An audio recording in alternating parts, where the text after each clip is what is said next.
like that.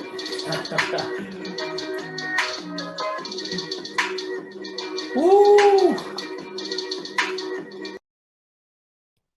What's good, everybody? Welcome to the Pull Up Show. My name is BJ Matthews, aka B. Just before we get started, follow us on the YouTube page, the Pull Up Basketball Podcast. Like, share, subscribe all of our YouTube videos by hitting that notification bell. Buy a subscribe button. Let's get it popping. As well, if you guys would like to donate and show love to the Pull Up Basketball Podcast, and the ticker you guys see is a $ BJ Matthews against $ BJ Matthews, where you can send all your love donations to the Pull Up Basketball Podcast. We continue to give you guys quality, updated content, all the new subscribers, all the hoopers, all the people that just love basketball all through and through. We appreciate the love, a like, share, subscribe, donation, whatever you guys can do. Continue to get the word out there, man. But let's get it going, man. We are starting um, continuing actually part 2 of Kevin Durant. Part 1 was last night. We talked about Kevin Durant. Is he a top 5 player? And we had a lot of good discussion. We had a new person that came in last night. I forgot his name. I think his name was Mob Trill. He spoke with us for about 30, 45 minutes, got into the conversation with me, Big Tone, Bubba, and Bruce. So it was good to have him on. Good to have good people on the show who know basketball, man. But we continuously talking about Kevin Durant. And I really wanted to kind of get this just on basic, record instead of, live, because I want to kind of go a little bit deeper into what I think about this whole situation about Kevin Durant wanting out of Brooklyn or getting rid of Steve Nash or Sean Marks. Okay. Um, KD's done, man. KD's done it. You know what I mean? And what I mean by done is that he's giving the Brooklyn Nets an ultimatum. Usually when you give somebody an ultimatum or you tell them, it's either this or that or do this or that, that means they've reached a breaking point. That means that they're ready for something to change or something to happen. So to force a person's hand, like it's like, okay, well, to try to see or what they'll do, you're gonna say, okay, I'll give you an ultimatum. You either get this done or I'm out of here. And that's what he's basically told the Brooklyn Nets. This is amazing how much players are, pushing the hands of these owners. And I'm starting to think these players are starting to realize the true power they have. Because I told y'all in the last previous streams that players have power.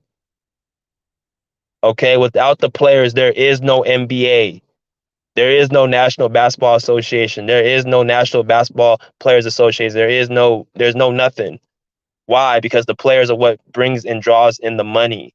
I spoke about this, I think, on my Bill Russell video, where I talked about how Bill Russell created a union with other players to help a lot of these guys now get the type of money they're getting because they started giving them the accommodations. You guys understand basketball is just more than just dribbling the ball. At this level in the NBA, they're talking about billions of dollars off of TV deals, off of revenue, off of jersey sales, off of ticket sales, off of likeness, production. It's so much that goes into this game other than just before people even touch the basketball and dribble on the floor.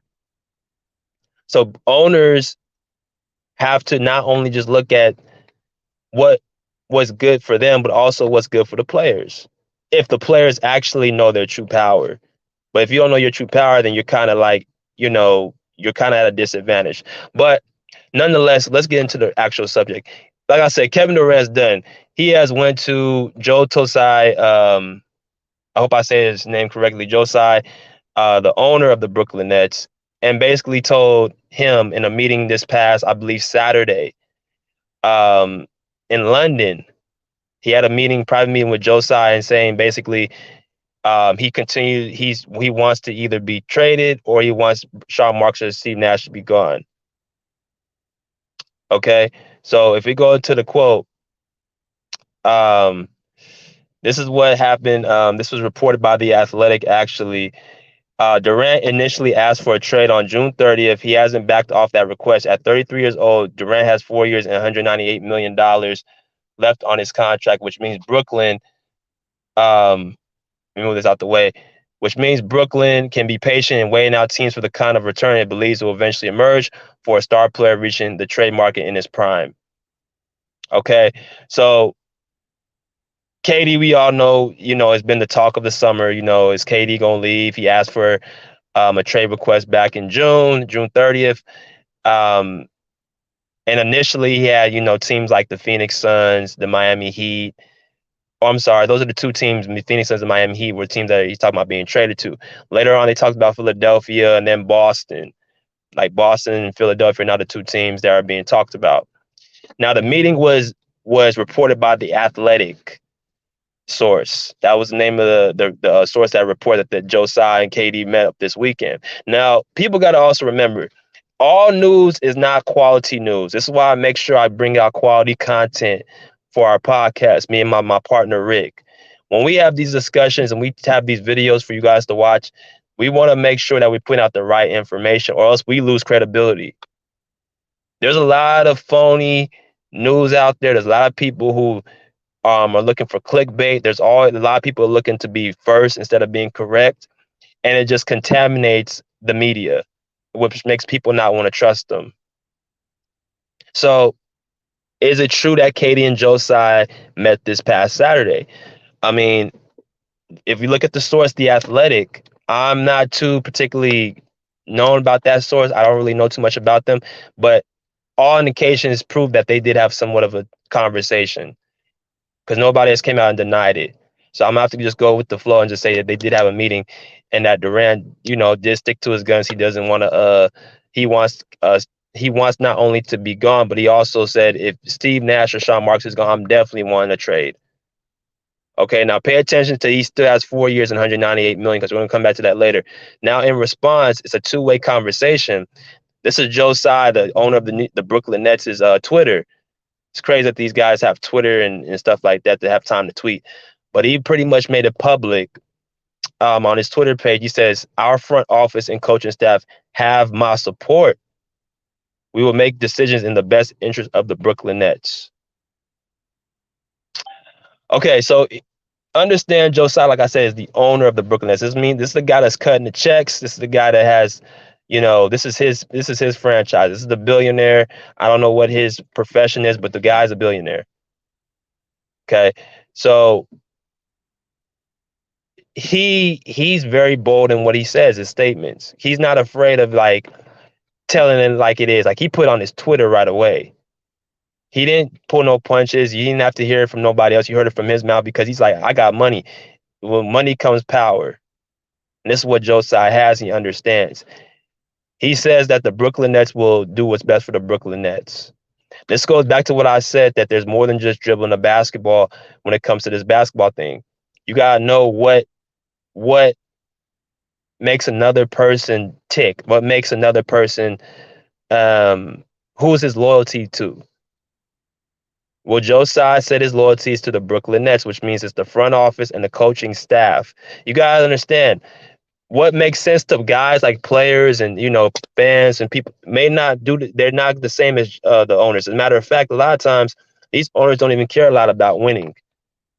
A lot of these owners just care about getting money and getting these jersey sales, and then they're going to pay attention to the guys, the higher ups that are, closest to him.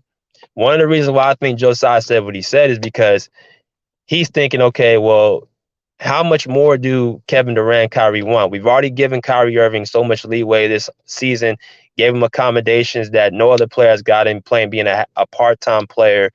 The whole vaccine thing, him missing time here and there, the capital, him saying that they don't need a coach in Steve Nash. And then Kevin Durant at the end of the season talking about he wants a trade when he still has 4 year, $198 million. I'm paying him. So he's like, how much more can we allow these two to run our franchise?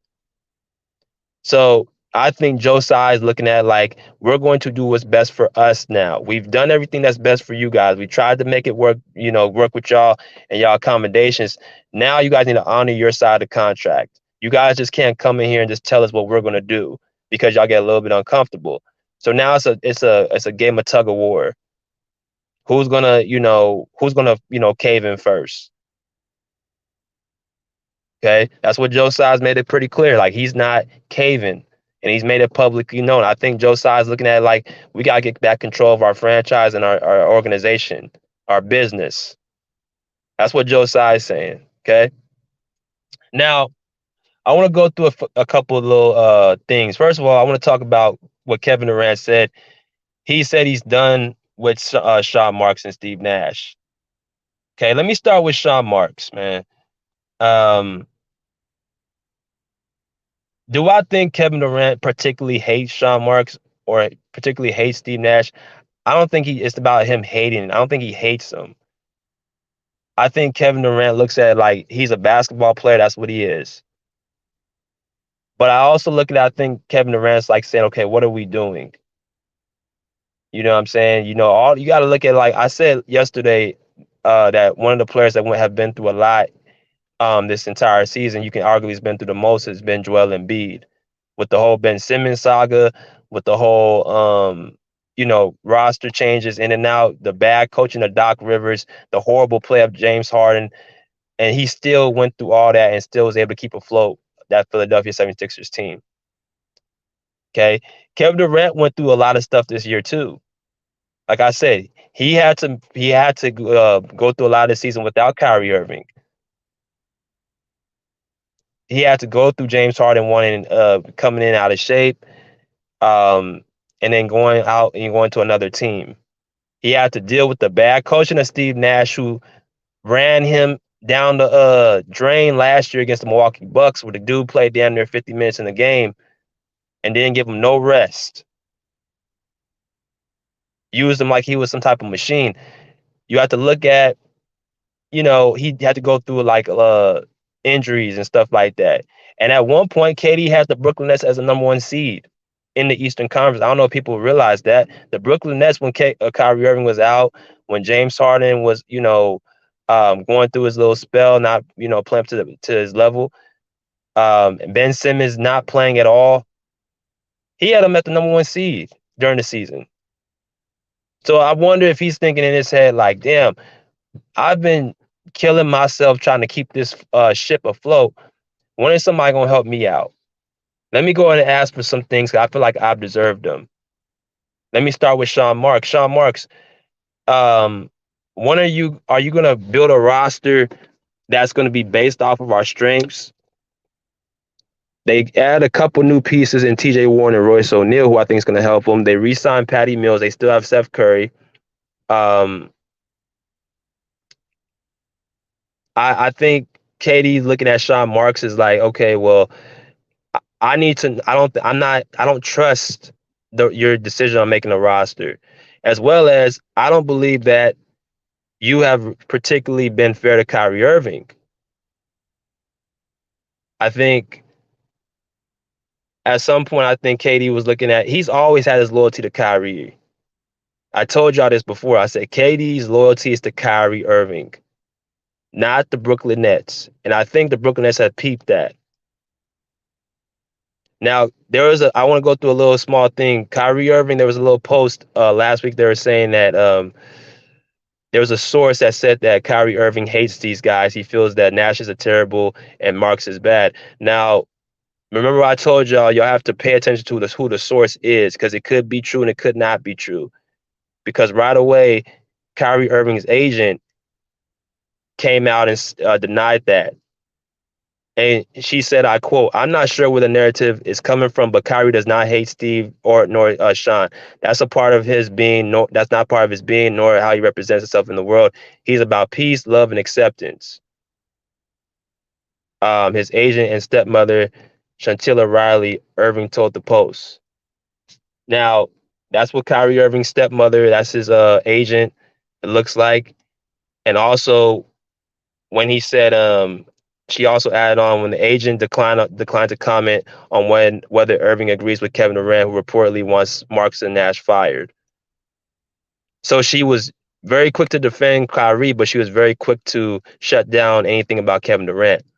One thing I've noticed about Kyrie and Kevin Durant, every time the media's asked them about each other's business, they've made sure to keep silent, keep code.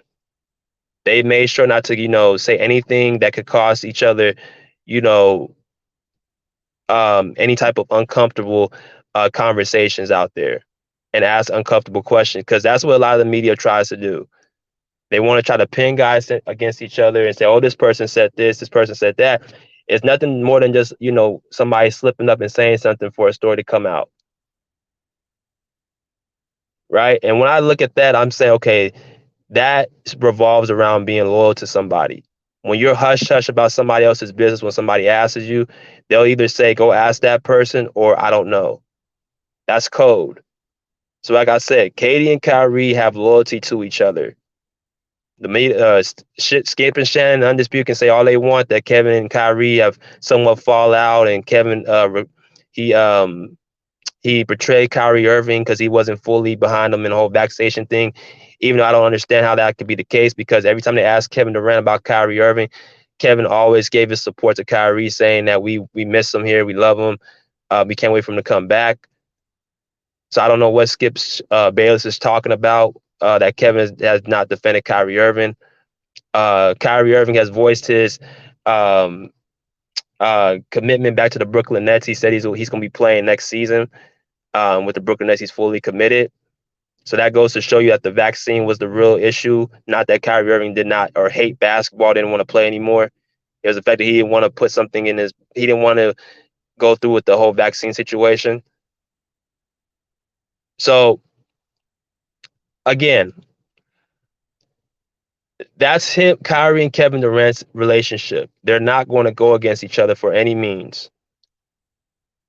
Okay. Now, again, I don't think Kyrie Irving or Kevin doesn't not like Sean Marks. I think what it is that he's looking at Sean Marks. He's like, he doesn't really trust what he's done with the team.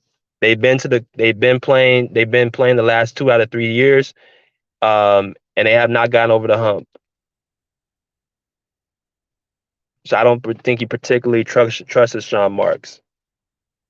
Again, this is what's been reported. They had a report that Kevin Durant wanted Sean Marks and Steve Nash gone. That's what the reports are saying. Now, I do believe that if Kevin Durant said that he wants Steve Nash out of there, that was the right thing to say. Because I said this right after they got blitzed by the Boston Celtics. How Steve Nash, it wasn't just Kevin Durant's bad play. It wasn't that Kyrie Irving was inconsistent. It wasn't that Boston was just so great. But Steve Nash has blame to share. Okay, Steve Nash put Kevin Durant in situations like this where he's getting double teamed off the with the ball in his hands for too long, not putting him in any situations to come off any screens, allowing Boston Celtics players just to double team him time after time again. You have to get some type of movement and rotation going, and that means you have to bring Kevin Durant off the ball. That's what you have to do to get him free. But Steve made no adjustments whatsoever. He made no adjustments to get Kevin Durant off that ball.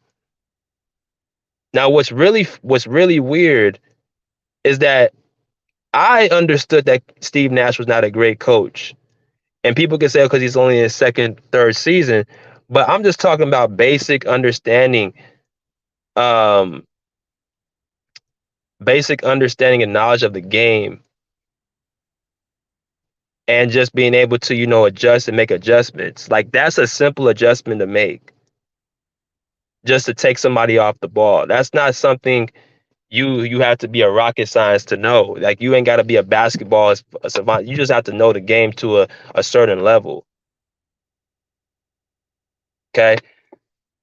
Now, this is what KD said after um they got eliminated by the Boston Celtics about Steve Nash. He said, "I think he's done a great job the last 2 years. He's been dealt a wild hand. Injuries, trade, disgruntled players, guys in and out of the lineup, and stuff that he can't control," said KD. His disgruntled player comment appeared apparently referring to James Harden. "I feel like he's handled it the best he could."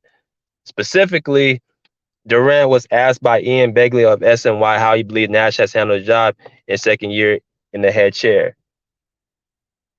So, as you can see by the quote, after they got eliminated by the Boston Celtics, got blitzed, got embarrassed, he showed support to Steve Nash. He didn't talk bad about Steve Nash. He didn't say that Steve Nash was a bad coach. Even though I said that Steve Nash didn't know what he was doing, he had some blame to share in that series. KD kept quiet and said, you know what, he's been dealt a bad hand, and he hasn't been, given the right type of people around. Like, so it's not really on him. Something that he couldn't control, right? But I don't think Steve Nash and Kyrie Irving potentially have that much of a relationship. I'm not going to say that Kyrie Irving doesn't like hate Steve Nash. I don't think Kyrie Irving hates Steve Nash. I think that he looks at Steve Nash as like how he said at the beginning of the season. He said that anybody can be the coach. I don't think he respects Steve Nash's coaching acumen. Let me tell y'all something, man. Players talk. Okay, players talk. If anybody out here thinking that Kyrie Irving and Kevin Durant have not had no conversations throughout this whole summer, I'm here to tell you that you need to go and reevaluate. Because I could tell you from experience, personal experience, that when two players are as close as Kyrie and KD are, they're going to have conversations and check on what's going on with their situation because they share a certain bond, a common struggle. We all know that Steve Nash is not the best coach out there. We all know that. So if KD and Kyrie Irving, who are basketball experts who's been playing this game pretty much damn near their whole life, they can see of the writing on the wall. They might have conversations, be like, man, I don't think Steve Nash is it, man. I don't think he's the guy that can get it done. Like, I don't think Steve Nash is the coach for us, man. I know we signed off on him, but I think we made a mistake. Like, stuff like that. Because I could tell you, like, there was a time I can remember when I was playing for my semi-pro team a few years ago, and we had a particular coach that we felt like wasn't a good coach for us. We created a group chat.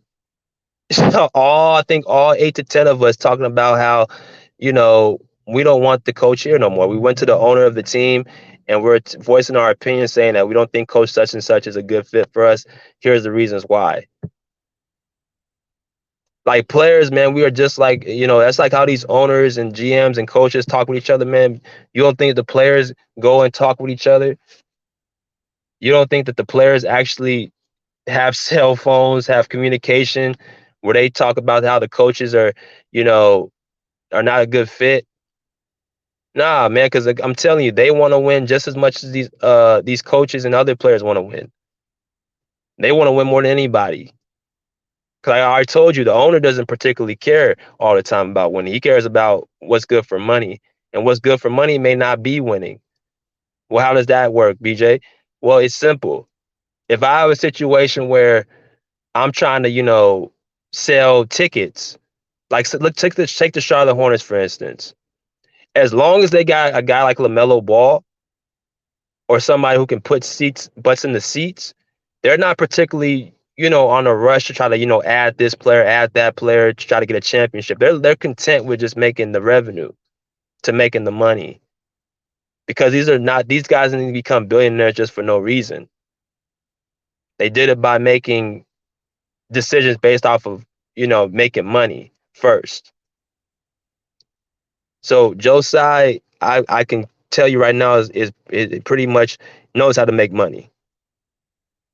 And he looks at these players as like, okay, if we win, cool. If not, cool too. Like, there's very few owners who are like a Steve Ballmer, who has done everything that possible known to man to be the richest owner in sports with the Clippers. Now he has the enthusiasm to try to win a championship. There's very few owners who have that type of passion. So I can tell you right now, when Joe Tsai tweets this, he means it. He's looking at like, you guys are not going to ruin our franchise. Control what we do. Because if one thing a rich person or person in power hates being done is being told what to do. He's not going to listen to so many people, because he's like looking at like, man, if I made all this money, billions of dollars, and I'm in the type of power, like, what can you tell me? I don't care if you're Kevin Durant. I don't care if you're Giannis Antetokounmpo. I don't care if you're Steph Curry. I don't care who you are. I cut the check. That's how they feel. Now the players, I think, are starting to understand, like what I said in the past. Yeah, you may cut the check, but without us, there would be no check to cut. Meaning, like, without us, you wouldn't have no fans in the seats. Those people that spend millions of dollars a year to buy our jerseys, our merchandise, our likeness, they come to watch us play. They wouldn't even know who you were unless it was announced. If I was to see Joe Tsai on the street, I wouldn't even know he owned the Brooklyn Nets. If I see Kevin Durant or Kyrie Irving on the street, oh, those they play for the Brooklyn Nets. Those are superstars. So you need us just as much as we need you, and that's where we're at, man. So, like I said, Kevin Durant has made it clear. He said he wants Steve Nash and Sean Marks gone, or he wants to be gone. What do I think is going to happen?